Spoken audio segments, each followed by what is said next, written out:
Today, I kind of want to share what I've been working on the last month or so, or less than that, um, uh, which is attributes and how they can be automatically gathered. Um, Anyways, so let's just type a note. Sam Altman. They announced GPT-4 today. If you pay attention to that stuff, um, but it would be more exciting if Sam Altman called and wants to order 10 canoes for so his people at Open. If you don't know, my day job is building canoes uh, and paddle. His number, and I'm making up a Hawaii number. Oops, 567. And his email is, I don't know if this is an email, but safe bet, safe guess. Uh, Okay, so let's click off of that. It's going to do some stuff. You don't really need to wait for this. It will call AI an hour later if you don't actually wait for that. Just make sure this little save thing pops up. Anyway, so blue underlines are AI tags. If we click on this, it puts whatever information it can gather of these structured attributes that you put into the system. It'll all kind of gather it automatically. And if you click on your people data type, all of that stuff goes in here sort of by itself. This is just a test database, so kind of incomplete data, but that's in there. So that's cool. Um, if you edit this data type, um, basically those are the entities it's gathering. So you can change this to whatever, just kind of follow this format. Um, what else did it do?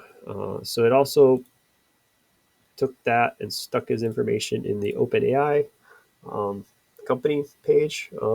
And those are, to me, that's, I'm using this for personal and, of course, work. So people and companies are kind of the two most important things that I interact with. And it'll automatically kind of gather that from your basic notes. Okay, so that's cool. If you're curious, there also are other ways to enter that information.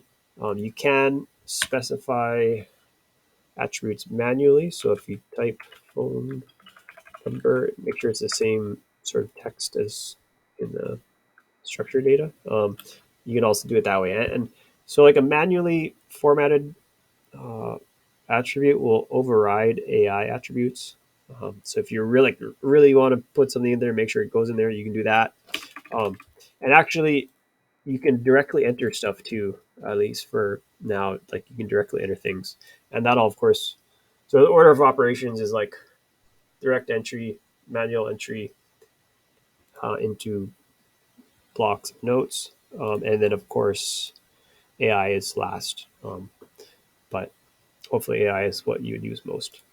Okay, so knowing that AI is going to look for these entities or these questions that you specify, um, you can kind of put that stuff anywhere. So a daily note is a good generic um, prompt to put everything in. Um, so I already put in here, did I paddle? How many minutes did I paddle? And this is actually something I should do. I say I'm training for an event, and I record how many minutes I paddle each day to do some training program. Um, and I didn't, but let's say today I paddled for 2 hours and see what it does. Okay, so refresh. It actually, you know, you can't guarantee it's going to be a correct answer, but in this case, it does math, gets that correct. Um, and then it'll record this history as well. So um, eventually, I'd like to do stuff with this data, like put it in a graph. Uh, there's definitely some verification things I need to do to make it all work properly, but the sort of the idea is there, and I'm pretty excited about all the possibilities. You can basically ask it any questions on whatever data whatever text you put in there. Um, Actually, the let me show you boat inspection. So this is actually a use case we'd use at Kona Composites, which is my day job building canoes. Um, we try and make a boat every day, a canoe every day. So we pull it out of the mold, we take a look at it. Hopefully it's perfect, but obviously nothing is ever totally perfect. So we might find some issues. Uh, let's let's make up some notes. Boat 3333, 3033, and uh, missing paint on left foot well, comma, as a bubble, and uh, uh, bug crawled, comma, paint. Okay, but we got to do something positive.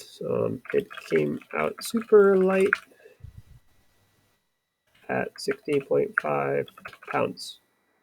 Okay, let's see what it does. Um, at some point, I gotta make an automatically update, but for now, refresh and got that right. One, two, three. No, it doesn't. It doesn't. Hmm, I'm gonna call that a wrong answer. Um, but in any case, like this is only gonna get better and better. I think if you phrase things right, it'll get the answer correct a lot of the time. And either way, like it'll pick out trends pretty quickly. Um, that's correct. That's also correct. Um, it's not a bad estimate of my happiness either. Um, so uh, the possibilities to me are pretty endless. This is cool. We make one canoe a day, so the rate's super low. We intuitively get a feel for any issues that are popping up, but I don't. Typically in a bigger company, this would be like a whole person's job is go analyze all the data, keep us all updated. Now, this tiny little canoe company can sort of automate these kinds of things and take this like messy set of notes that we might take, but don't always go back and organize, put in a spreadsheet, do all the stuff. So to me, I don't know. I'm excited about it. Let me know what you guys think. I'm sure you guys will come up with cool questions to uh, digest your notes with. Um, I haven't started, you know, trying to charge for this app yet, but at some point it will because OpenAI credits are not free. Anyways, let me know what you think. This is totally just an update video, and hopefully I'll do more soon. Okay, bye.